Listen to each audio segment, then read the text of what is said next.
Right, so just for people that might not be familiar, CAN TV, most of the people that produce on CAN TV are doing it as volunteers. You've been doing it as a volunteer for 24 years. Yes. But you rely on the staff here to be actually able to get your show Yes. accomplished. Yes, they help us when we have problems in the editing or in the studio and so forth, which we haven't got in here yet, but they're here to help us out a whole lot. And I feel they need to have more time, working hours, like you did at the old studio. Okay. Right. So were you, when they decided to organize now, it's about 6 months ago when they first started to organize, you were supportive of that right from the beginning? Yes, I am. I didn't know they became unionized until I heard about it, but then I know once we got here, I found out there's a union now. I said, wow, that's a big step. And it made sense to you that they'd want to organize? Yes, it makes sense. So everybody be treated equally. That's what it's all about, being treated fair.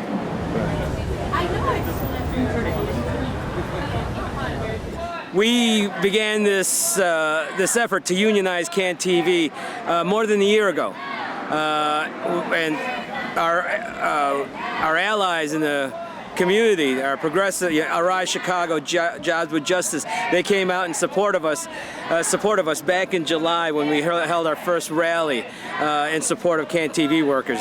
Shortly after we had petitioned for a union election.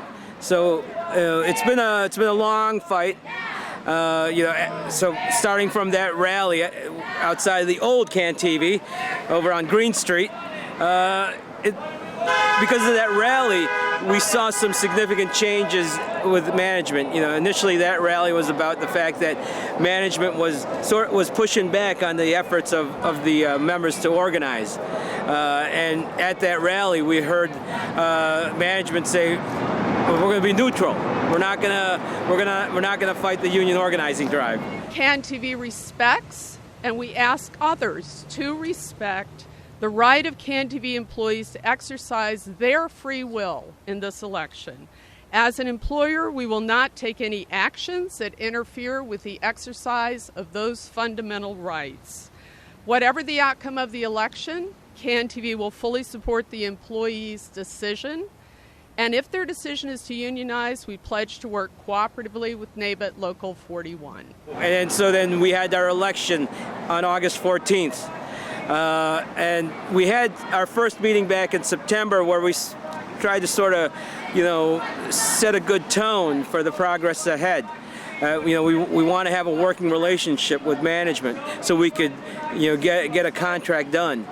And just moving forward to back in December, in a cold rain, just before December 21st, I believe, in the cold rain, we were out here again having a rally in support of CAN TV workers as we prepared to bargain with the company. Arise Chicago is going to continue putting public pressure on the board of directors of CAN TV, urging the executive director to negotiate in good faith. So we've been bargaining with them since December, and as any bargaining, negotiations go slow. Bargaining is slow, and it's been a slow go, and we're at the point now where we've pretty much settled a lot of the non-economic issues on the bargaining table, and now we're down to economics. We're actually down to wages. So that's the big issue now. We're hoping to lift all our members from poverty wages. A lot of the members here, they make less than $15 an hour. They're students. They're college graduates. They have student loans. So it's tough to make a living with less than $15 an hour when you have all this debt to deal with, and also living in the city of Chicago. It's not cheap living in the city of Chicago. Hey! Poverty wages have got to go. And along the way, we've had some difficulties. Yes, we filed some unfair labor practice charges against the company. One of the issues that was raised included, just prior to our first meeting, they had suspended one of our members, and disciplined some other members for being late for work. and even like missing, for issues that in the past nobody ever got disciplined for. In the past 15 years, nobody's ever been suspended here at CanTV for these issues. And now, fast forward to today, one of our speakers, one of the women speaking at that rally back in December, Renee Jackson, recently, actually just last week, the company fired her. They fired her from CanTV. And they fired her because she wanted to have her union steward present for a meeting. On the 8th, which I believe was Wednesday, I was in the office alone. One of my coworkers is called off. Another coworker wasn't due to come in for a few hours. I was told by my manager that he needed to see me right now, and I said I wanted to wait till Kevin, who is the person who was coming in at 3, got there, and he said you need to come now. So I went, and he told me that they were having a meeting to give me a written warning. And I said I want to have Kevin here for that. They're like, no, you need to be in there. I believe it was at 1:30, so they gave me less than 10 minutes, roughly about 7 minutes to prepare for this meeting. And I had been at work Monday and Tuesday, 10 to 3, all that week. So Monday, Tuesday, and Wednesday, and they waited till this moment where they knew I would be alone to ambush me. So I told them I wasn't going, and they sent one of the alternate representatives to ask me why, and I said because I don't trust her. So she was at several of my other meetings with management, and when the time came, she sided with management. So my understanding is, according to the law, I don't have to take the representative that they give to me. Also, I said, well, tell them that if they let me record it, I'll come to the meeting. So then the next thing I know, they come into the office, they close and lock all the doors, and Michelle King, who is HR, said, are you coming to the meeting now? I'm like, I'll come if you let me record it. She said, you can't record it. Are you coming to the meeting? I said, no. She said, you're terminated. Give me your keys, and you can go home. Pack up your stuff and go.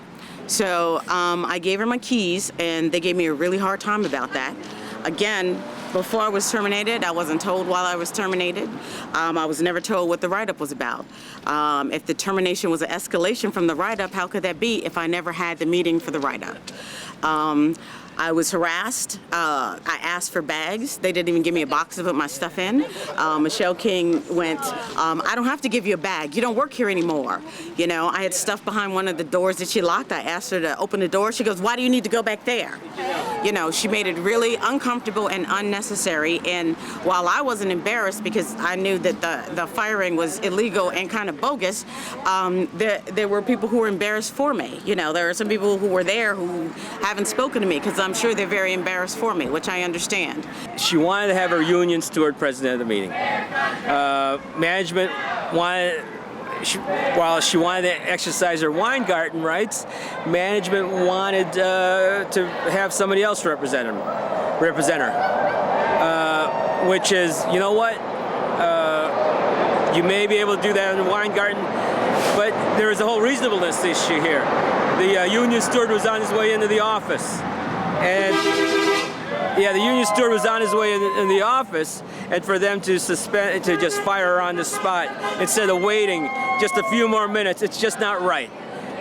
So if they had waited, it might be a different outcome. But instead, they fired her. They fired her. They accused her, charged her with insubordination. They fired her for that.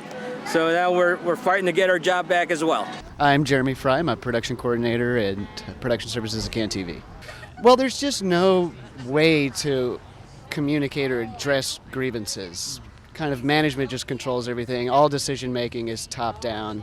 They can say whatever they want, and they can make up things and then say that they had told you beforehand, things like that. So it's good to have something in place where we not only just have a voice, but we have an ability to prove our case. You know, if we have grievances, we have something we can go through. We never had that before, so.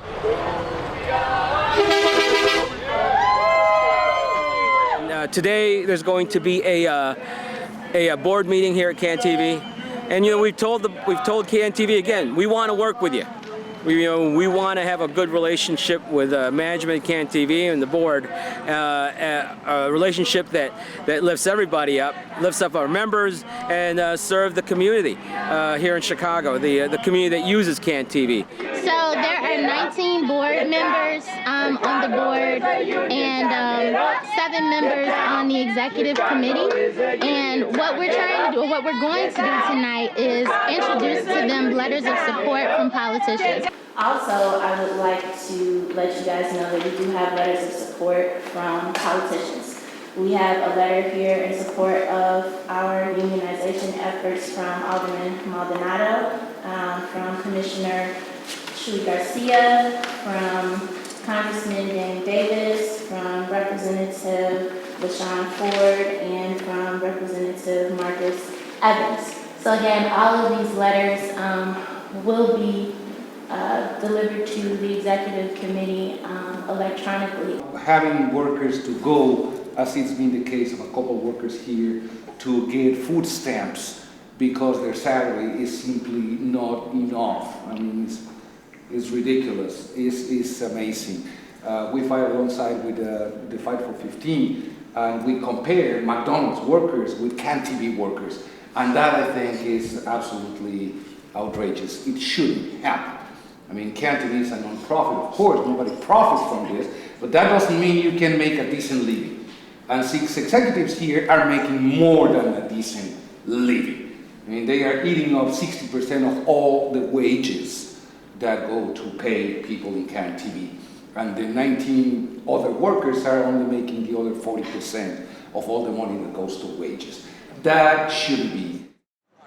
They're paying this huge amount of money for this labor lawyer to keep from giving us money and to prolong the contract, and they're willing to put all this money, take the fines, get rid of me, not just because of suing, but also as an example to everybody else. As long as you don't have a contract, they're able to do whatever they want to do. So they're willing to pay all those fines rather than pay us to keep absolute control. That's right. So yeah, I just think it's sad. It's ridiculous. And that all the money that they've spent on these consulting firms and their lawyer, their high-priced lawyer, he's like $500 an hour. You can afford to pay a lawyer $500 an hour to help you negotiate a contract in bad faith, I might add. But you don't want to pay your workers, the people who have been here, who keep this place going, who service your clientele. You don't want to pay us fair wages. That's why we're here. That's why we've asked all of you guys to be here to help us in this cause, because they need to know that we are telling people what's going on here. People are listening, people are aware, and they will be accountable for how they have mistreated workers. And we want Renee's job back. We want fair wages, and we want Renee's job back. Get Renee back. Enough is enough.